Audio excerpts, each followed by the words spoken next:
Со свечено доделување на договорите за грантови, денес во владата десетина млади предприемачи ја завршија процедурата предвидена со оперативниот план за самовработување и ќе ја започна својата идеја за приватен бизнис. Според официјалните информации, Министерството за економија доби над 6000 апликации, од кои речиси половина се одобрени, а 2500 се во процес на потпишување на договор за грант.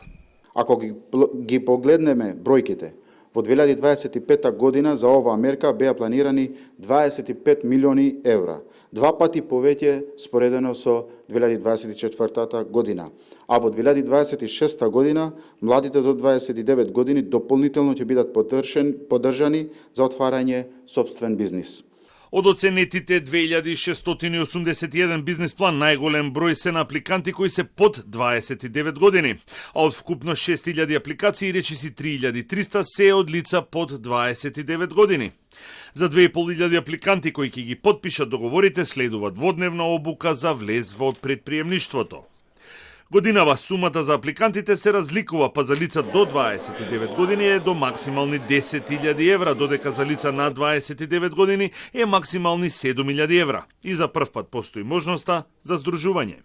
Во оперативниот план за 25 година возможивме издружување на двајца корисници во друштво со ограничена одговорност, а финансиската поддршка изнесува најмногу 20.000 евра, зависно од целните групи од двете лица кои што го заснуваат ова друштво. Апликантите имаат обврски и треба да обстојат на пазарот најмалку 2 години користејќи ги средствата од грантот. Првата година, ако не успеат да ја вршат својата дејност, 80% од тие средства треба да ги враќат, должни се. Втората година 60%, а минимум треба да постои фирмата 2 години, па после тоа може да се затвора. Оперативниот план за самовработување оваа година тежи 40 милиони евра кои ќе им се доделат на апликантите, а планот е да бидат офатени 16.000 лица.